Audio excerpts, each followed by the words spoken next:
સુરતમાં પેરોલ પર છૂટેલા આરોપીનો પોલીસને પડકાર. ફરિયાદીમાં ભય ઉભો કરવા માટે સોશિયલ મીડિયા પર પોસ્ટ. ડબલ મર્ડરના ગુનામાં પેરોલ પર બહાર આવી ઉજવણી કરી છે. ઉજવણી અને ભયયુક્ત પોસ્ટ સોશિયલ મીડિયા પર મૂકી છે. સુરત એસઓજીએ બંને આરોપીની શાન ઠેકાણે પાડી છે. લાલગેટ વિસ્તારમાં આરોપીઓનું જાહેરમાં સરઘસ કાઢવામાં આવ્યું. ફરિયાદીને ડરાવવા હથિયાર સાથેના ફોટો અને રીલ પોસ્ટ કરી રૂબરૂ ધમકાવતા પોલીસે ગુનો દાખલ કરી કાયદાનું ભાન કરાવ્યું. આરોપી શહેજાદ અને એઝાઝ ફારૂક મોમીન સામે કાર્યવાહી કરવામાં આવી છે. મહિલાઓએ અને લોકોએ પોલીસની કામગીરીને પ્રશંસા કરી છે.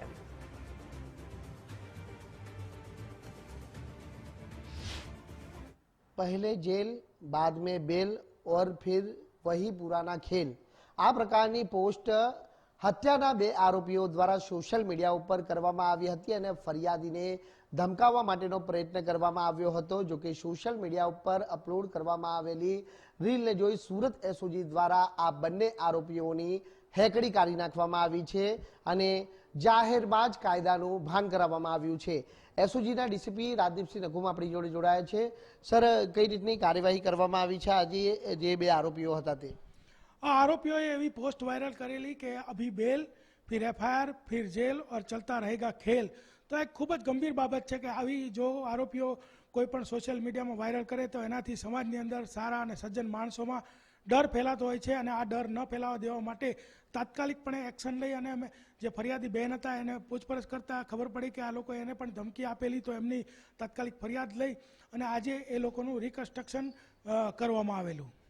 જાહેરમાં જ્યારે આરોપીઓને કાયદાનું ભાન કરાવવામાં આવ્યું છે ત્યારે મહિલાઓમાં રહેલો જે રોષ અને આક્રોશ પણ જોવા મળ્યો હતો. આ ડબલ મર્ડરના આરોપી છે એટલે ચોક્કસ જ જેના પોતાનો વ્યક્તિ ગુમાવ્યો હતો એ લોકોને રોષ અને આક્રોશ રહેવાનો છે અને સારા અને સજ્જન માણસો ત્યાં પણ ભેગા થયેલા અને એ લોકો પોલીસની જે કાર્યવાહી છે એને ખૂબ જ પ્રશંસા કરી અને આ લોકોને વધુમાં વધુ પાઠ ભણાવવા માટે અમને તાકીદ કરવામાં આવેલી. સર, આવા અનેક ગુનેગારો માટે આપના દ્વારા શું સંદેશો છે અને લોકોને શું અપીલ? લોકોને અપીલ છે કે આવા કોઈ પણ ગુનેગારોથી ગભરાશો નહીં. તમે તાત્કાલિક પોલીસનો સંપર્ક કરો, એસઓજીનો સંપર્ક કરો, તાત્કાલિક તમને મદદ મળશે. આવા કોઈ પણ અસામાજિક તત્વોથી જરા પણ ગભરાવાની જરૂર નથી. જો આ લોકો આવી પ્રવૃત્તિ કરશે તો એ લોકોને અમે કાયદેસર કાર્યવાહી કરશું, એ લોકોની સર્વિસ કરશું, એ લોકોના જરૂર પડે તો છોતરા પણ કાઢી નાખીશું.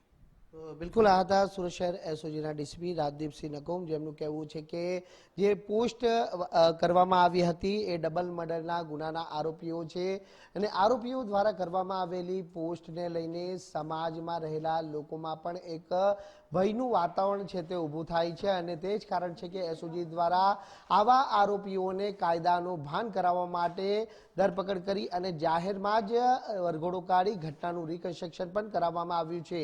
તો આ સાથે જ એ પણ અપીલ કરવામાં આવી છે કે જો આવા અસામાજિક તત્વો અને ગુનેગારો લોકોને હેરાનગતિ કરતા હોય તો પોલીસને તાત્કાલિક સંપર્ક કરે, જેથી કરી પોલીસ આવા લુખ્ખા તત્વોને કડક કાર્યવાહીનો પાઠ ભણાવે. કેમેરામેન વિરલ વ્યાસ સાથે રાકેશ બ્રહ્મભટ્ટ, ગુજરાત ફર્સ્ટ, સુરત.